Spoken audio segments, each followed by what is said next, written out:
Finding the Destiny. This is part two. In the part one, we talked about the finding the destiny for the organization. We talked about the mini company idea and how to orchestrate the whole process within the organization. So in this segment, I want to talk more focused on individuals' process of finding the destiny within the organization. Let me just recap what we talked about in the previous segment. We talked about the issue about the reason of our existence, trying to figure out what it is, not just by the logic, the brain, but also by the spirit from the heart. The idea is for us to be the master of our own destiny and within the organization, but the organization itself is to do the same. We talked about how the mini company may be set up with the key information made available for everybody to look at. What's important should be made visible because that's the reference point that we should keep us always on top of. What is red, green, what's behind, ahead, who are the customers, what's their feedback, how are we achieving the mission, what plans we have, how we are executing. All these key information should be readily available. We need to talk about the orchestration. If each is running their own mini company, and the mini company is reporting to the banker, and the banker is a mini company himself, and that mini company report to the another level of the banker, or going backward from the top to the bottom, bottom to the top. Bottom or top doesn't matter because each entity of those mini companies have the idea of what they want to accomplish as a group. We need to work together. So this structure of the mini company, the banker mini company relationship, the bankers meeting and so forth, will be the core principle and the common idea that we can share using the common language, so that the orchestration can happen with the rhythm, harmony, and tone, just like in the music, symphony orchestra. That was a background for the mini company, but I want to talk about the individual. Actually, the individual is a mini company, and within the individual, there are mini individual. So I call it me and mini mini me, and so forth. But as a whole, each individual may want to achieve the destiny. And here I want to introduce the idea of the tenmei. It's a Japanese word, but taken from China. The idea is order from heaven. Each individual may orient their work and life for a meaningful purpose, and if that fits to the order from heaven, we have the clarity and alignment, and that's what we need. If we don't have it, we may be disjointed to the flow of the universe, so to speak. So there's some kind of a gap or disruption because it's not natural. So we want to have an antenna to figure out what we want to do, utilizing what we have, but also connected to the flow of the universe, if I were to call it that way. Or we can call it the flow of the organization, the society, the nation, the world, including the nature. So there's a harmony with those situations that you feel good in what you do, instead of you're egocentric and you're not meeting the customer's need, the people around and the environment around. So what's the journey of life? I reflected my journey of life, and it looks like there are lots of reinventing of myself. As I learn more things and as I see the changes in the environment, I need to keep adjusting my way to approach life. So it's a continuous process, but every So often, it is a major shift that took place. And reflecting on that, I came up with this framework just to capture the essence of the process. To live a meaningful life, I think we have the passion. We are born with it. It's kind of like a life energy to express what we can with what we have and match to the need of what's around. So passion has to exist. We don't have passion, many things become very difficult. So we need to find what we have inside of us, not just looking around and get lost, but inside of us and find the reason of why we want to do certain things with the energy that comes up as the fountain of the mountain. The water flows up and it comes out, and that flows out to find the way to express itself. So with passion, we start to challenge. Don't just take things for granted or accepting everything as it is. There may be something we need to work on because life is basically a fight against the law of entropy. And if you let things happen and you get damaged, you lose the passion to challenge. And therefore, the source of the passion is to connect to the challenge, and that's the next step. As we challenge into the future, we may do fine, but at certain point, I think this is determined because we don't know everything, and everything changes. It's an impermanence. You hit the wall eventually, and the biggest wall may be the death that we may face. How do we deal with that? So that we can keep living with a passion and keep challenging. And we use the brain, but often that's not enough when it becomes very difficult. Then you really hit the wall, no way out situation. If you have gone through that kind of a situation, you may know it. Sometimes we may want to go watch TV or drink or do something else to occupy ourselves instead of facing the difficulty. But my point here is that at the end, it is up to us to figure out. How do we do that? We have to assess the situation with calm and quiet mind, accepting what there is, how things are happening, and figure out. And if the brain cannot find the solution, we can always look for a solution within. That's what I found. It's like a consciousness is the brain, and unconsciousness is in our body and heart. And within our body and heart, there are lots of treasures of all the experiences we had in the past, or even beyond that. The reason why we are alive is within unconscious part of us. We don't know it, but we are the dust of the universe combined in a certain way. And that combination, the process of that, can come out as a life way of expressing itself.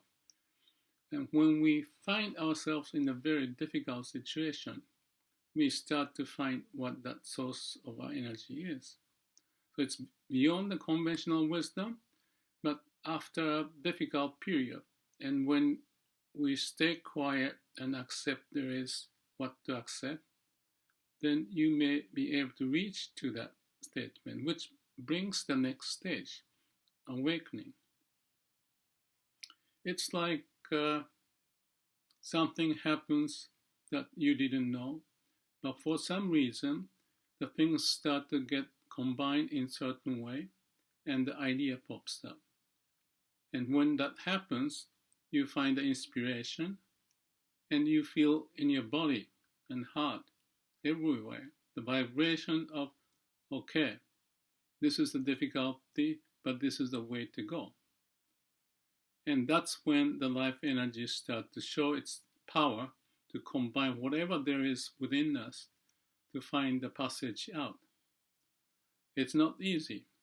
We may want to get off from thinking and trying, drink or whatever, but I'm suggesting that the real transformation happens when we accept everything in the calm and quiet mind, and then something happens. This is the experience I think many people have in a different degree. Some are easier insight, just like looking for things and you forget where you put it after a while, and then looking again, you can find it, then you go through all the steps and you can find it. All of a sudden, when you're not thinking, something happens. It's kind of like that, but in a major way. That there's some unknown forces that can self-organize itself to come up with the solution. So that's awakening, small or big, we may find it, that's the insight. So those 4 steps, passion to awakening, is a process. You may go back and forth several times or many times. You may not notice it, but in a major sense, you may have noticed some of the big awakening moment, which I may talk about it later. After going through that 4 steps and start to learn the journey of life in what it takes and gain confidence, possibility, and keep challenging, then you may have a point that says basically, this is my work, what I want to do in my life. And when you find that, I want to call it, it's an order from heaven. After trial and changing the courses and figuring out what to do, eventually you come up with a major force, kind of like helping you to move forward. Because it's not just you, but with the luck and people's help and perhaps the help from the law of nature, that you're doing the right thing. So you get onto the boat moving forward with a sail on it and adjust the sail to go where you want to go. That's the direction in your life. And it may happen, in my case, maybe 3-4 times. Every 10 years or so, I have had those moments. The situation may be different. Picasso may have found his tenmei, what he wants to do in his life when he was 7 or 10, to do the painting. Or some musicians and artists. But those are probably more of an exception if we look around. And each of them may have to figure out as the situation changes and you changes accordingly, and vice versa. But when you have that general direction of what you want to do, how to express your life, that's when you find yourself on track of what you really want to do and help the society. Therefore, you find the happiness. So the awakening moment I talked about, let me just give a few examples. One of the examples was when I was probably 30 years old. I was in Japan working for a company and I didn't know what to do. I knew there was something wrong. I wanted to do something different, but I didn't know how or what. One day at lunchtime, I remember going to a shrine, maybe 5 minutes, 10 minutes from this office. And in the shrine, there was a big base or the tank. And there's a goldfish inside, just one, nobody else, no other goldfish. And looking at the goldfish, swimming quietly, not doing much, I felt I was like that goldfish. And I don't have the solution at the moment. I just realized that's who I was and what's going on. Afterward, I found what to do. It is like that incident triggered me to do something radically different.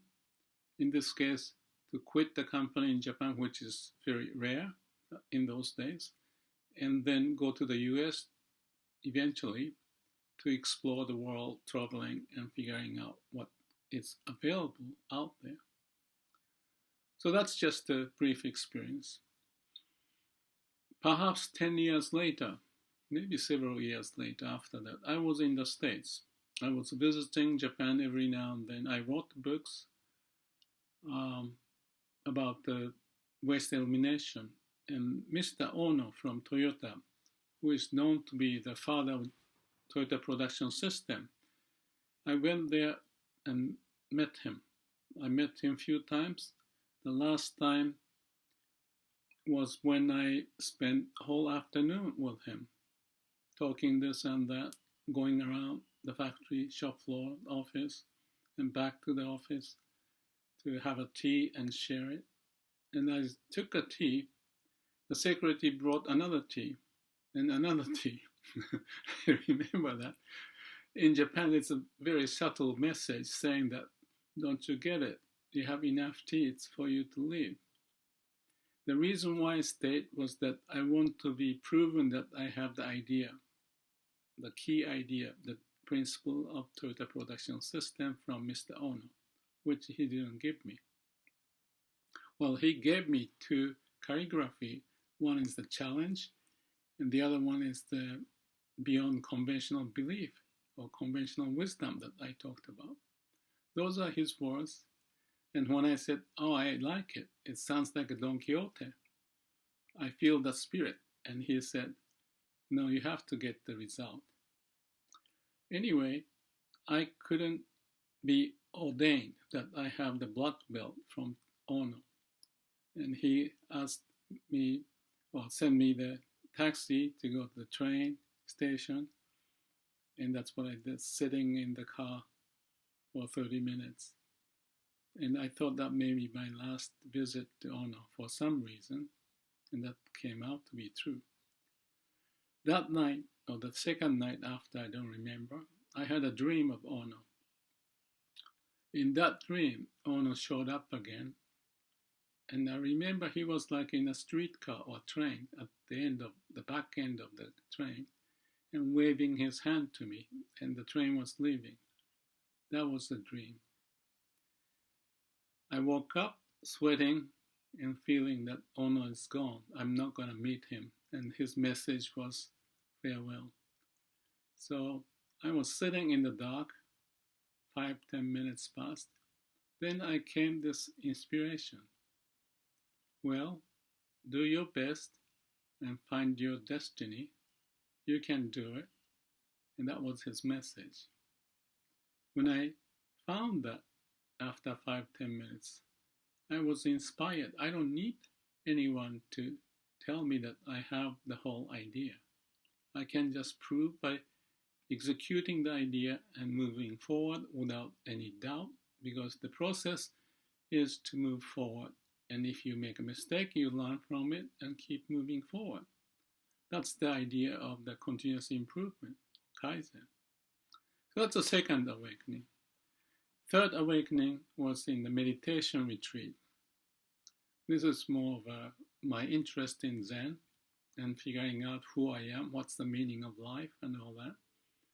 On the 10-day course of Vipassana, on the 8th day in the afternoon, by that time I was totally exhausted, feeling the pain in my back.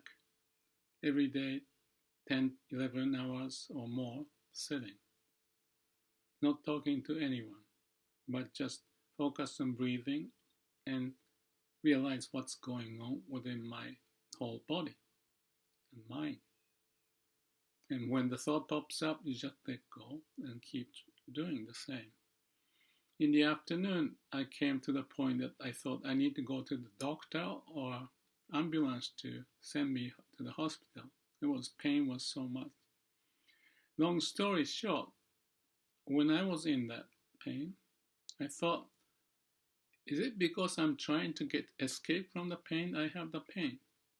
That was an interesting thought. And when that thought popped up, something changed.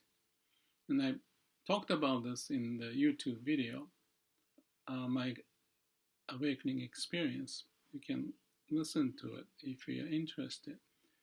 But basically, at the moment, it's like going through a major disruption or earth-shattering experience, and out of that was the energy coming out from inside of me. and breaking all the barriers that was binding, I became liberated. So that's the more of a, how we call it, the spiritual experience of awakening. I'll give you another example. This is the fourth one, and this is not the major one, but it was memorable. After those meditation retreat, this is maybe 15 years later, I feel I was more liberated, and I can feel my sensation throughout the body, and I can perhaps see things better. So I thought I was doing quite well, but then the doctor told me that I was pre-diabetic. So I had to take up, the needle and pick the blood and all that kind of stuff, which I didn't want to do.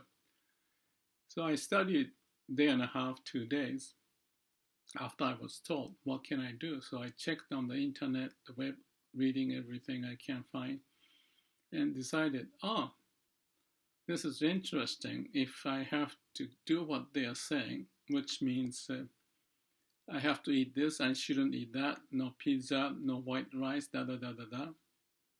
So I realized that it's kind of like shrinking my, supermarket. I go out shopping, 80% of the area I don't need to go. So that was not the happy moment to realize I cannot eat pizza or whatever, or the white rice or the sushi or all that kind of stuff. Then I realized that, all right, I can accept that. If it's important, I'll do it. My justification is that, well, maybe this is after the fact, but it came instantly, was that it's pretty much like the living in the monk life, and somewhat attracted to the simple way of living with the minimum waste.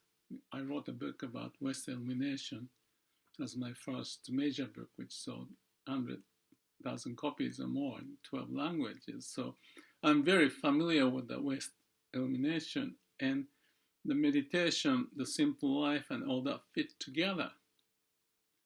Although I cannot go to certain area, certain restaurant, and eat certain things, or many things. At the age 50, almost 62 or something at the time, it was okay for me. So that's another way of finding the destiny. And surprisingly, just one side effect of that is that I had a high blood pressure before that. But after changing my lifestyle and doing more exercise and so forth, which I was lazy and not doing as much, and continuing that, in month and a half, I realized that my blood pressure goes down to normal without any pills. I've taken pills for 20 years. Now I don't have to. It's all due to the change of diet and so forth. So that's another awakening. Not the major one, but in a way major, because the way of life changed, and I still keep doing the same diet now. So what do you do when there's no escape? We face those cases. Everybody faces, I'm sure. Nothing continues the same forever. Impermanence. Man's extremity is God's opportunity, is the word I found. That's exactly what it is. There are lots of dangers and the problems that we have, and we face difficulties. That's given. But that's the point that we can break through, that process I was talking about. I studied more into Zen and the creativity, and I posted even many YouTube videos. If you're interested, if you search my name, you'll find it. My channel will be there.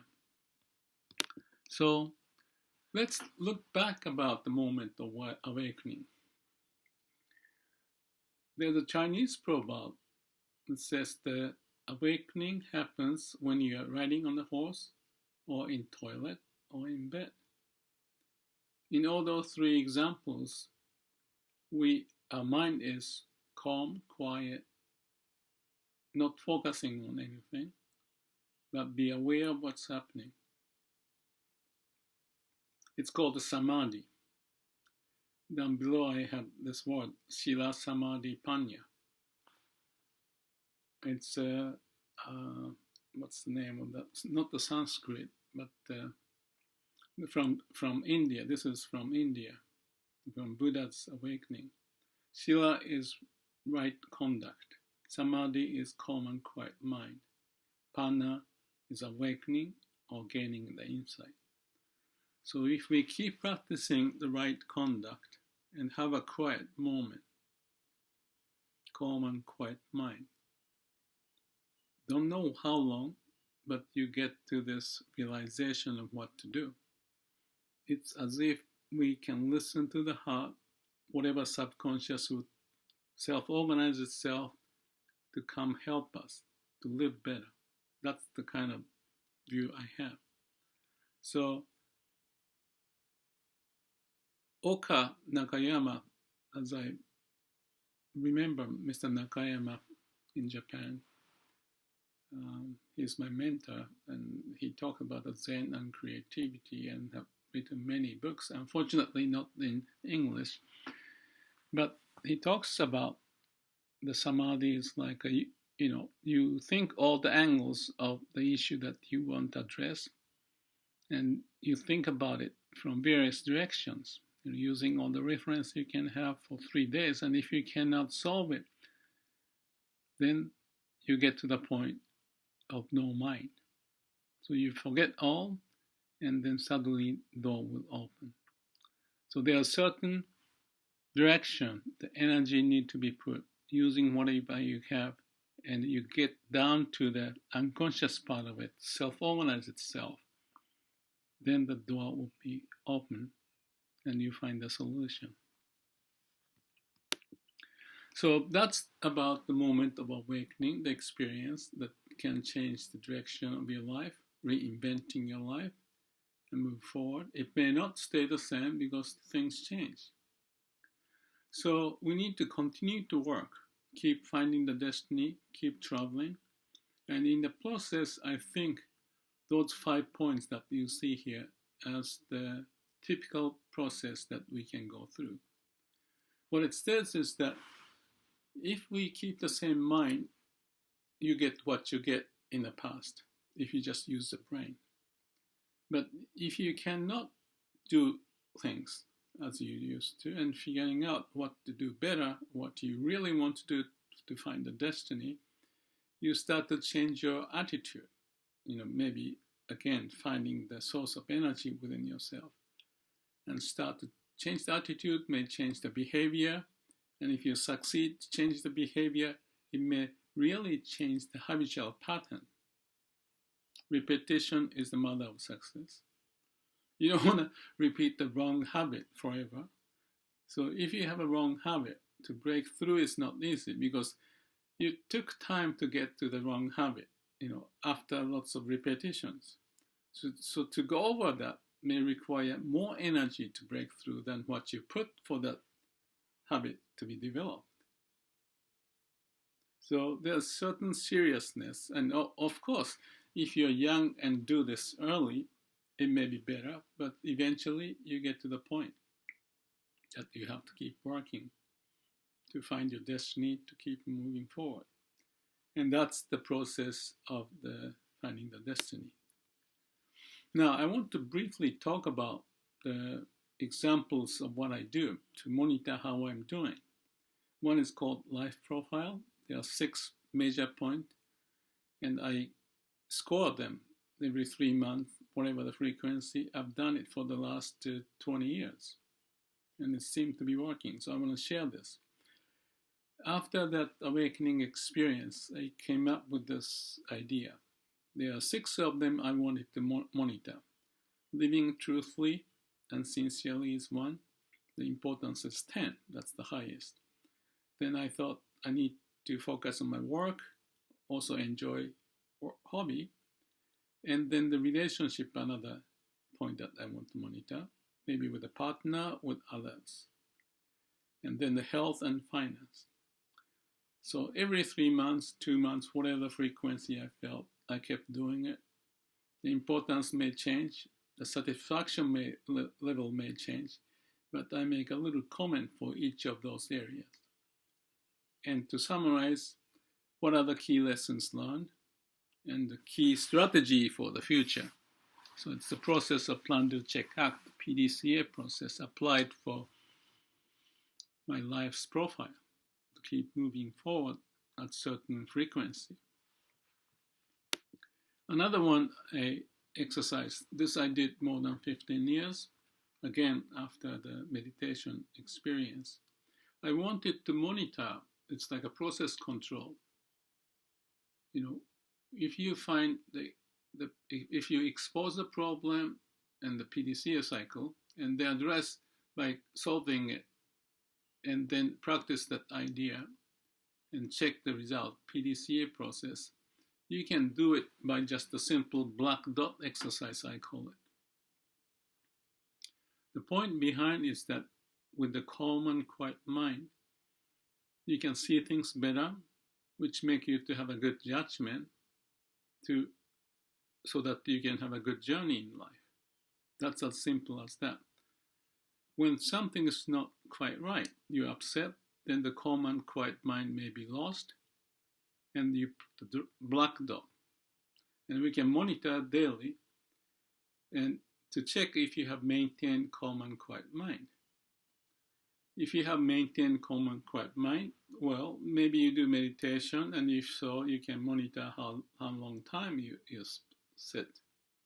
Or you may not have to do it. Just to check how you assess your quality of your mind, calm and quiet or not. Next to it, you can put the black dot mark if you experience the upset. And you can have a big dot for a big upset and smaller black dot if not so much. And write down the problem that you faced, the setting you had. And you do this daily, and you can check how many black dots do you have in a week or in a month. Is there any trend? Is there something serious that's happening? And you can maybe connect to the life profile experience I talked about. So those are just the two ideas that I thought may be interesting to share. So, what was the point for this segment? I mentioned before, you really want to do what you want to do in your life, and if you can help others in doing so, you have the alignment. Individuals' alignment to the mini company, and to the company, to the society, and to the nation and the world. Also with the nature. Hopefully you can find that alignment of what you do helps others find the meaning in it. In the process, because you want to know where you are and utilize the good resources that you have acquired by that time, you want to have the process of triangulation, I call it. Just like a sailing. You need to know where you are on the chart by pointing this way and that way, maybe pointing up the stars, whatever the case is, so you know the latitude, longitude, and what dangers you may have coming, so you can triangulate the situation to set the course forward. That's the journey. So you know where you are and find a way to go. So the truth is known by checking what's going on from various point of view, various reference. And to do that, you can use the brain, listen to your heart, and live with your mission. In doing so, you may do well, but given the circumstance, because you don't know the infinite amount of information surrounding you. So you need to know the edge of your competence, what you're good at, and beyond what level you're not good at. Maybe you are good at doing certain things in certain nation or certain subject, or whatever that is, but you may not be good at other areas. You may want to expand it, but anyway, the point is to know the circle of competence and don't go overboard. In this way, you chart your course in your life. And then you are aligning yourself while you find the destiny and moving forward. So that was the case for individuals. And organization is a combination of individuals achieving certain mission collectively.